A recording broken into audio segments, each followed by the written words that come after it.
Hey, it's me, and I'm back with another video about what I want to see in James Bond 26. And I'm going to surprise you, perhaps, with this one. But I think what I want to see in James Bond 26 is a bland Bond. Stay tuned and I'll explain. So, the Daniel Craig era has ended, and we got a lot of Bond in that.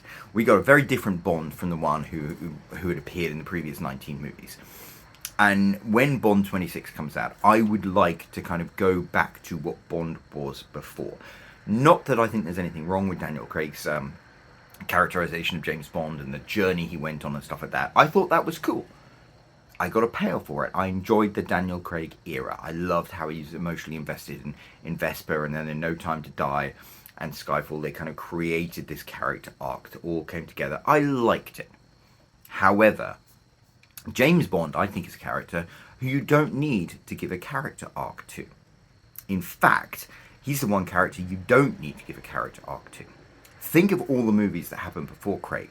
One of the interesting things about them was James Bond came in as the badass James Bond, and he ended as the badass James Bond. He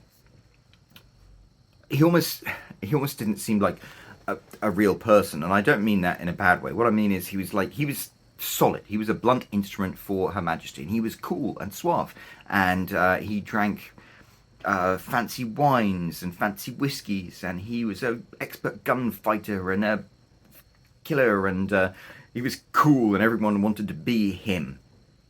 And part of that is he wasn't vulnerable. He always escaped everything with his hair intact or just a few scratches. He always got out everything. He was always cool in the midst of danger. He was always what we wanted to be. And I liked that. I can understand in this day and age, as storytelling has become more sophisticated, I think people might think, oh, well, James Bond, he was just like a blank slate, that you could have Sean Connery on and then it was Roger Moore, and even though Roger Moore played it different, he was basically playing the same character, and Timothy Dalton was basically playing the same character, and Pierce Brosnan was basically playing the same character. He was like a blank slate in some ways. You didn't really get into James Bond as a character much. They hinted at it, and I'll get into why I think that's quite clever. Like in the Pierce Brosnan movies, they mentioned in GoldenEye that his parents had died in a climbing accident. In Tomorrow Never Dies, Paris Carver had mentioned having an affair with him when she was at college. So James Bond's past exists. But in none of the James Bond movies up until the Craig era did you really see James Bond have a character arc in the story. He didn't begin the story as one person and end it as another person. The characters around him did. And that's where the potential lies, I think. But James Bond was always the consistent, cool badass. He was at the forefront of the story. I think that works. I think that's great. I think that's what holds the formula together. We don't need to have James Bond dissected anymore. In fact, we need to have him pieced together. What you can do to make James Bond movies interesting and compelling and colourful is have story arcs for your characters. Your Bond girl. Every single movie needs to have a Bond girl. And if you have your Bond girl being one person at the very beginning when she falls in love with James Bond, and then being somebody else at the very end of the movie, she has a journey to go on. That's the story. In some ways, it's almost a James Bond movie should almost be like a romance novel where one of the characters kind of is where you place yourself, and it's the characters connected to that who have the story journey. But that makes a very satisfying story in itself. Your bad guy in a James Bond movie has to have a motivation for why he's a crazy bastard who wants to take over the world or do what he does. He becomes colourful and interesting, and he has his quirks, and that's something delicious. You've got your Bond girl, if she's got to be vulnerable but strong, and yeah, I think it really works when she goes on a journey and becomes stronger at the end. Maybe she leaves Bond after they kiss on the boat or the waves or wherever, because they always do it in some body of water. If you give all the storytelling and the character aspects to the other characters, I think James Bond just does his job as he's meant to do. He's a blunt instrument you just force into this story, and then the really interesting parts and the colourful parts you can have on the periphery.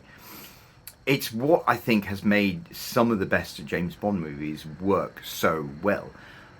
One of them I really, really enjoyed was The Living Daylights.